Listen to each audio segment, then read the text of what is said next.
Baiklah pemirsa, hari ini kita akan membahas sebuah isu yang sedang menjadi sorotan publik dan sangat memprihatinkan, yakni penyalahgunaan bantuan sosial atau bansos untuk aktivitas judi online. Seperti yang kita tahu, bansos sejatinya diberikan untuk pemerintah untuk membantu masyarakat yang mengalami kesulitan ekonomi, terutama kelompok rentan. Namun, laporan terbaru menunjukkan bahwa sebagian penerima justru menggunakan dana tersebut untuk berjudi online. Untuk membahas lebih dalam, kita sudah terhubung secara virtual bersama Zoom Bapak Permana, pengamat kebijakan publik. Halo, Assalamualaikum Pak Permada, selamat siang. Waalaikumsalam warahmatullahi wabarakatuh. Baik Pak Permana, untuk mengawali bincang-bincang kita pada hari ini, bagaimana Pak pandangan Bapak terkait fenomena penyalahgunaan bansos untuk judi online yang saat ini sedang ramai dibicarakan? Ya, yang pertama dapat kami sampaikan bahwa data bansos itu masih berbagai versi dan cukup krusial. Artinya data ini belum terintegrasi dengan baik ya.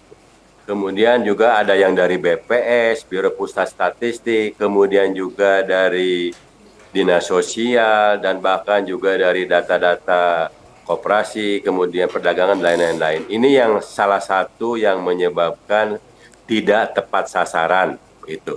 Kemudian yang kedua kami sebagai pengamat kebijakan publik itu lebih bagus dengan menggunakan sistem yang lama, bantuan langsung tunai, kemudian antri di kantor pos, dibagi metode quiwingnya sehingga lebih tepat sasaran. Nah, kalau langsung kepada rekening, inilah yang mudah diretas oleh para hacker, para penjudi online, memanfaatkan data-datanya. Bahkan data-data ini juga banyak yang ASN, banyak juga yang link-link daripada keluarganya RT, RW, kelurahan ini, sehingga kita tidak bisa tepat sasaran di dalam pelaksanaan bantuan bansos ini. Begitu, Desi. Berarti untuk penyaluran bansos ini sendiri sudah tidak tepat sasaran ya Pak? Apakah ada Ya, justru menunjukkan adanya kegagalan dalam sistem Pak atau persoalan individu yang dalam penyaluran bansos ini? ini sebetulnya kan masalah lama ya. Kita ini tidak sensitif terhadap data-data yang akurat.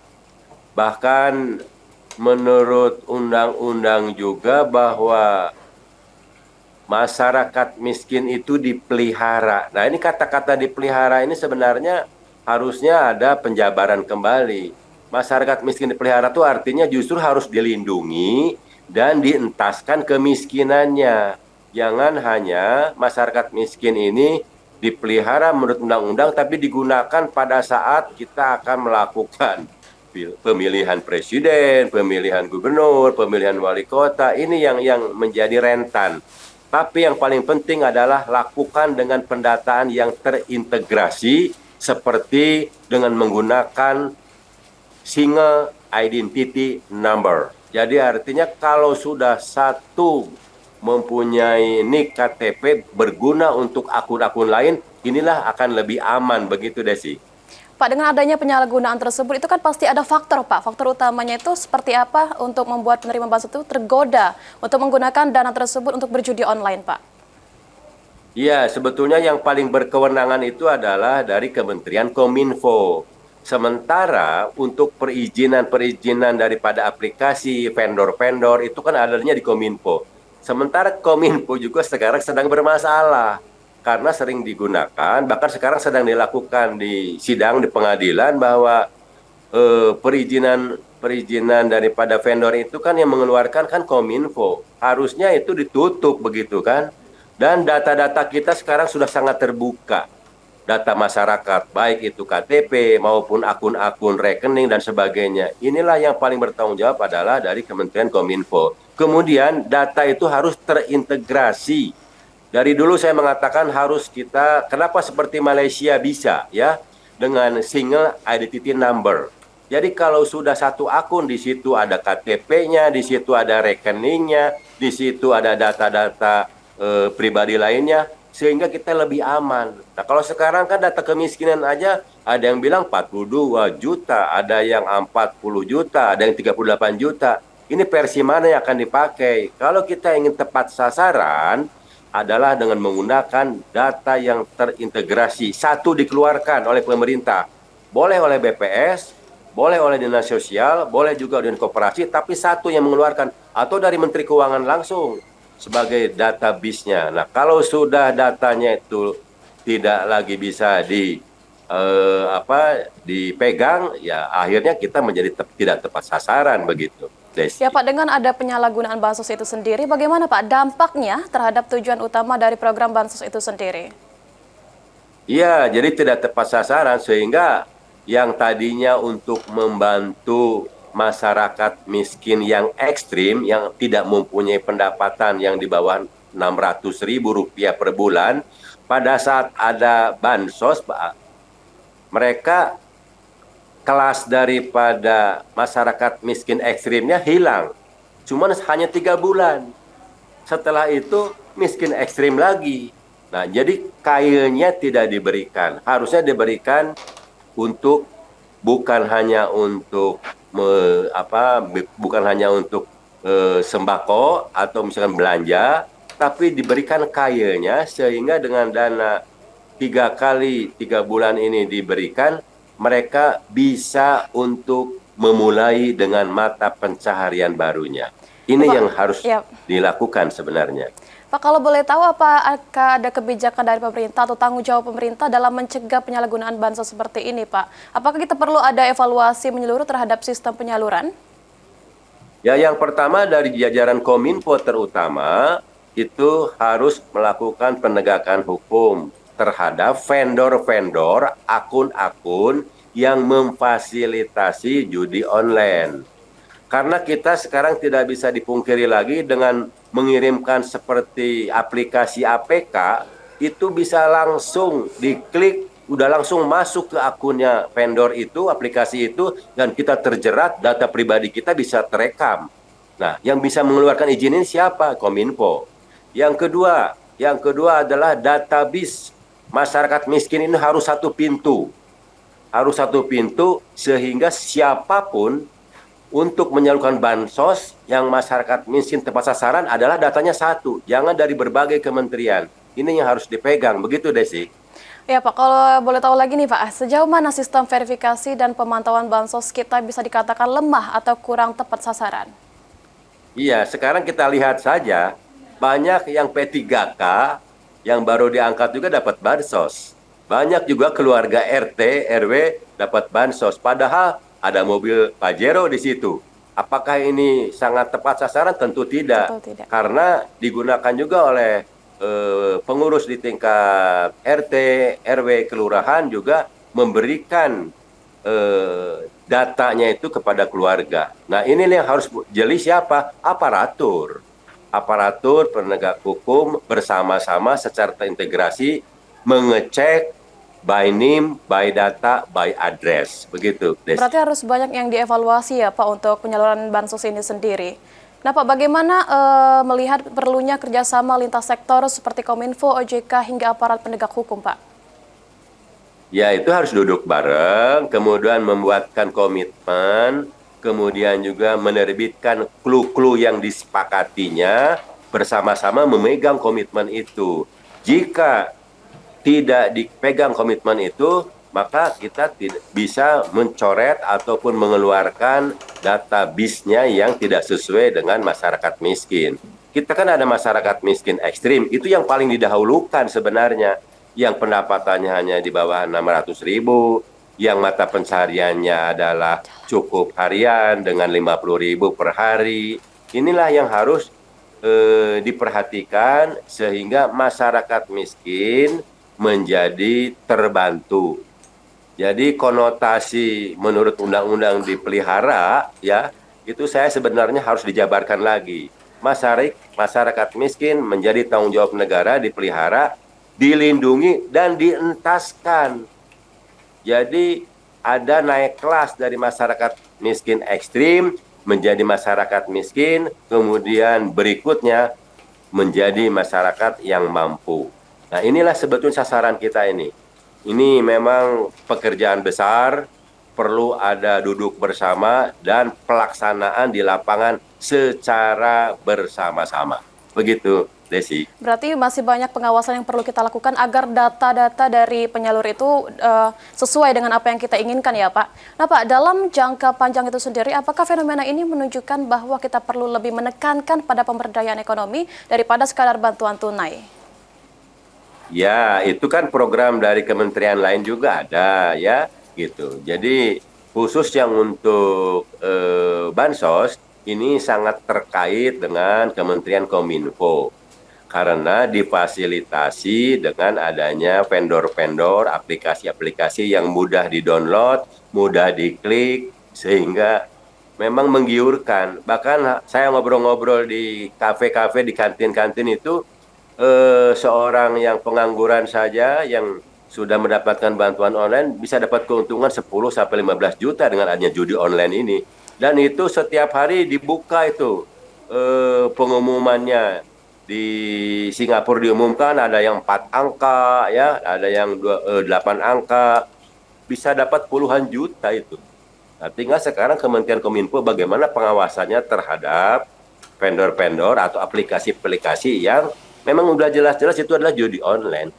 Iya Begitu, Pak, karena Desi. banyak sekali sudah aplikasi yang sudah untuk bisa diakses untuk judi online ya Pak. Bagaimana Pak seharusnya mekanisme penyaluran bansos diatur agar lebih tepat sasaran dan tidak mudah disalahgunakan? Kita kan punya pengalaman zaman pemerintahan SBY ya pada waktu itu dengan wakilnya Bapak Yusuf Kala, bahkan juga pada waktu Presiden Jokowi wakilnya juga masih Yusuf Kala. Saya sependapat itu dengan Wapres dengan Yusuf Kala. Jadi dalam memberikan itu langsung tunai saja, kemudian juga langsung KTP yang eh, single identity number, artinya KTP itu bisa berlaku juga untuk yang lain-lain. Kalau negara tetangga kita bisa, kenapa kita tidak bisa, begitu kan? Nah, jadi kalau melalui rekening, melalui HP, memang gadget itu adalah hal yang mutlak zaman sekarang, tapi sering disalahgunakan.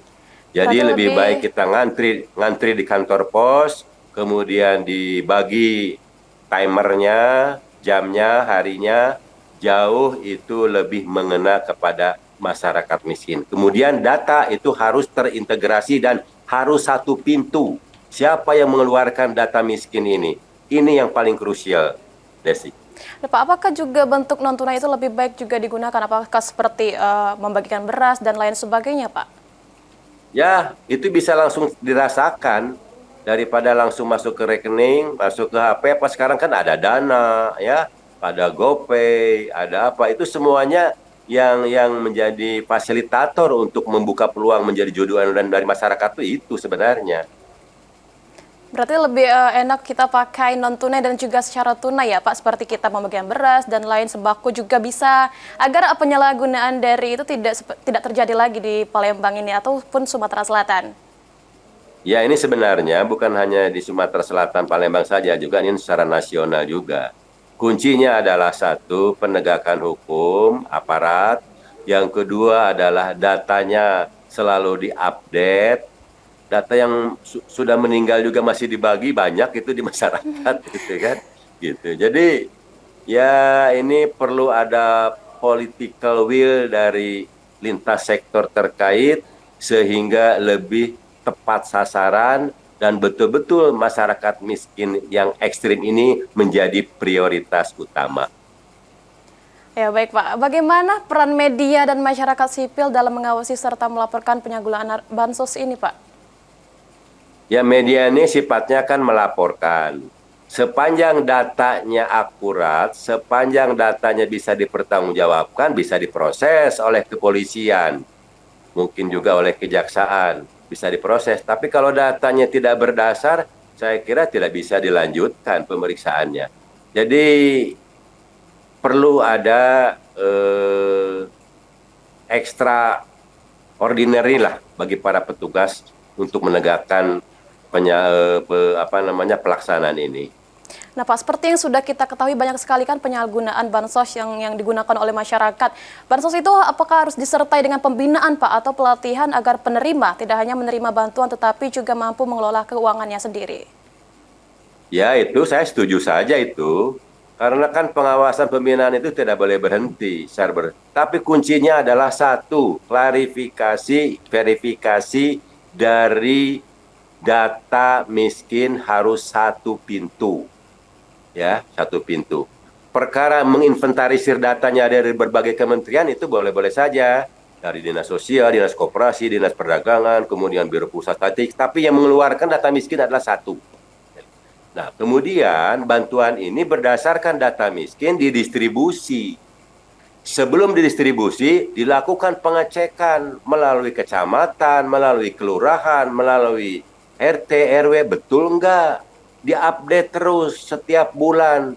Petugas statistik, petugas dinas sosial bersama-sama mengecek apakah masih ada atau sudah meninggal. Yang kedua, ini kaitan ada nggak dengan ketua RW-nya, dengan Pak RT-nya, dan sebagainya. Jadi secara ekonomi mampu, tapi masih dikasih karena itu adalah link daripada saudaranya RT-nya atau saudara RW-nya. Ini masih banyak dilakukan begitu.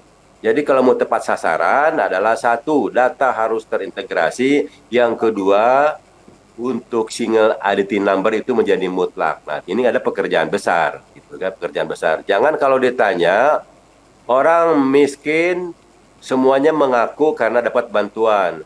Begitu ada pilpres dimanfaatkan. Nah, inilah kategori dipelihara itu sebetulnya harus dijabarkan lagi. Masyarakat miskin menjadi tanggung jawab negara untuk dipelihara. Berikutnya ada lagi dilindungi dan dientaskan. Harusnya jangan dipelihara doang. Kalau dipelihara ya nggak naik-naik. Masyarakat ekstrim dibantu bantuan langsung tunai 3 bulan. Habis itu miskin di ekstrim lagi.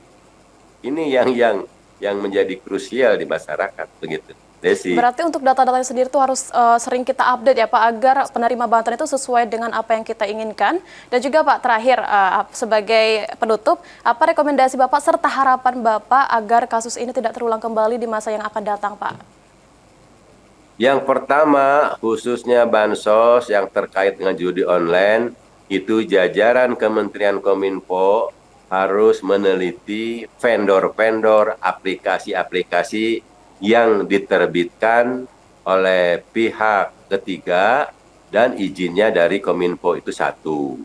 Yang kedua, mungkin ini berkaitan dengan Kementerian Dalam Negeri, bahwa kita harus sudah saatnya mempunyai identitas yang terintegrasi, yaitu single identity number. Sebetulnya kalau kita ada political will bisa, kita di Malaysia, di Singapura bisa. Kenapa kita segini besar tidak bisa melakukan itu? Padahal sudah hebat-hebat, ya, banyak orang pintar. Yang ketiga, perlu adanya penegakan aparatur. Dan yang keempat, yang terakhir, perlu updating data miskin yang lebih terkoordinasi dan secara berkesinambungan. Karena yang meninggal juga masih masuk, saudara-saudara RT, RW, kelurahan juga masih masuk, bahkan ada ASN juga masuk, P3K yang baru diangkat juga masuk. Ya, ini tugas bersama. Mungkin itu, Mbak Desi, Berarti yang catatan saya. terpenting itu data-datanya harus terus diupdate dan juga ada dari penegak hukum juga harus terlibat juga ya Pak, agar tidak ada lagi yang namanya penyalahgunaan bansos ini. Nah Pak, baik, terima kasih banyak Pak Permana atas analisa dan pandangan yang sangat mencerahkan ini. Fenomena penyalahgunaan bansos ini justru judi online ini memang menjadi peringatan serius bagi kita semua bahwa program bantuan sosial harus terus dievaluasi, diawasi juga dan disesuaikan dengan kebutuhan real masyarakat. Semoga ini menjadi momentum penting untuk memperbaiki kebijakan publik kita agar semakin adil, efektif, dan juga tepat sasaran ya Pak. Ya, setuju. Baik, demikian bincang kita di Liputan Metropolis yang hari ini Pak. Kami mengucapkan terima kasih banyak dan selamat siang dan selamat melanjutkan aktivitas kembali. Selamat siang, Pak TV. Selamat siang Bapak.